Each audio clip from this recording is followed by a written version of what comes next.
राधिका खेड़ा जी, क्या राहुल गांधी ने फिर वही कर दिया जो आप लोग चाहते हैं? राहुल गांधी लूज बॉल करते हैं और आप उस पर छक्का लगाने में माहिर हैं। प्राची जी, मुझे नहीं लगता कि राहुल गांधी के इस बयान से किसी को कोई आश्चर्यजनक वाली फीलिंग आनी चाहिए, आश्चर्यचकित होना चाहिए या कुछ लगना चाहिए हाय हाय राहुल गांधी ने क्या कह दिया। ये तो लगातार कहते आ रहे हैं। जब डॉक्टर मनमोहन सिंह जी, अब डॉक्टर मनमोहन सिंह जी कौन थे? यहाँ पे बच्चा बच्चा जानता है। एक रिमोट कंट्रोल से चलते थे और रिमोट किसके हाथ में था? राहुल गांधी और सोनिया जी के हाथ में।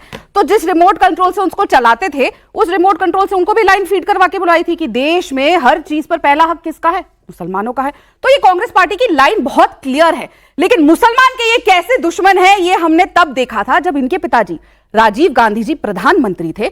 तो संविधान को ताक पर रखते हुए, संविधान के साथ संविधान की खिलाफत करते हुए, ऐसे उसको रौनते हुए क्या किया था? जब एक महिला ने ट्रिपल तलाक जब उसको दिया गया, अपने लिए उसने न्याय मांगा, तो उसके पूरे फैसले को बदल दिया। तो राहुल गांधी हो, राजीव गांधी हो, इंदिरा गांधी हो, नेहरू जी हो, कोई भी हो, इनको मुसलमानों से कोई मतलब नहीं है। क्योंकि आज भी मुसलमान गरीब के गरीब है, आज भी मुसलमान अनपढ़ के अनपढ़ है। माइनॉरिटी नहीं है वो सबसे मेजॉरिटी है। माइनॉरिटीज में संख्या बड़ी है, लेकिन उनको कभी भी 60 साल में उन्होंने आगे नहीं आने दिया। कभी सबका साथ सबका विकास नहीं किया। हाँ, लेकिन ये जाके जरूर पूछते हैं, कोई जर्नलिस्ट होता है, आपसे भी शायद पूछा होगा, तुम्हारा कास्ट क्या है, तुम्हारा धर्म क्या है? जर्नलिस्ट से पूछेंगे, कहीं रैली में जाएंगे पूछेंगे। लेकिन जब खुद का इलाज कराना होता है, जब खुद कहीं जाना होता है, तब तो कुछ नहीं पूछते। तब तो जाके हिंदुओं से, और वो भी हाई अपर क्लास हिंदुओं से इलाज भी कराते अपने माता जी का, और खुद भी उनके हाथों का खाना खाते। तब नहीं पूछते कि तुम्हारी कास्ट क्या है, तुम्हारा धर्म क्या है। मुसलमानों के लिए कुछ नहीं किया, तो राधिका जी आप लोगों ने क्या कर दिया? बिल्कुल किया। आप मुझे बताइए। नहीं है, अभी पूछेंगे आपके हर घर नल का योजना पहुंची, आप देते नहीं है।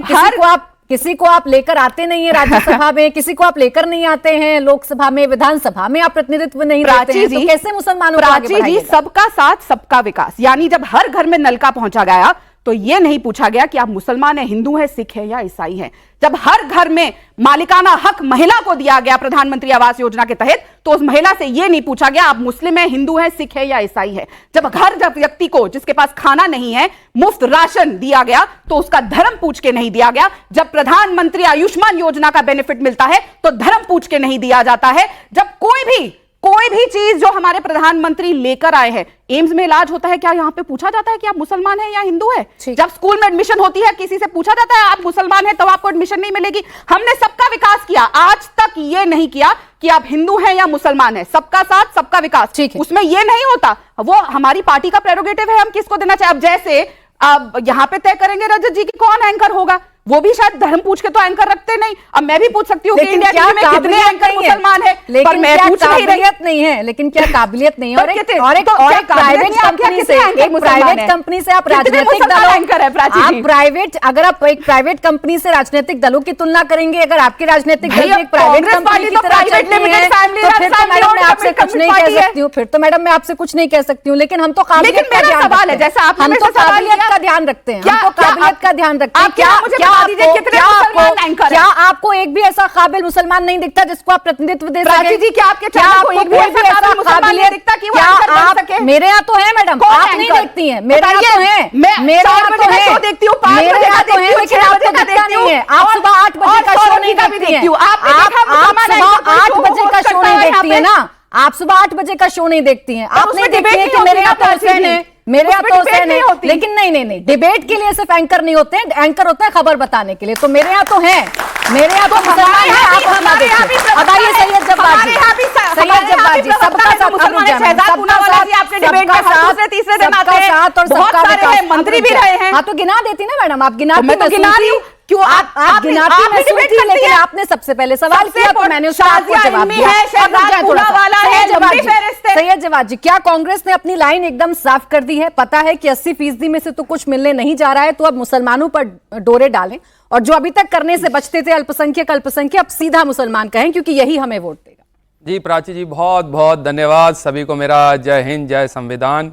और भाजपा करती रहे हिंदू मुसलमान, देश के मुद्दे चले जाते हैं कहीं ना कहीं और बात का आगाज फिर अपने एक शेर से करता हूं, इनकी गुरूर वाली सत्ता के ऊपर है। वसीम बरेलवी साहब ने बहुत अच्छा कहा कि आसमां जो अपनी बुलंदी पर इतना इतराता है, आसमां जो अपनी बुलंदी पर इतना इतराता है, भूल जाता है जमी से ही नजर आता है।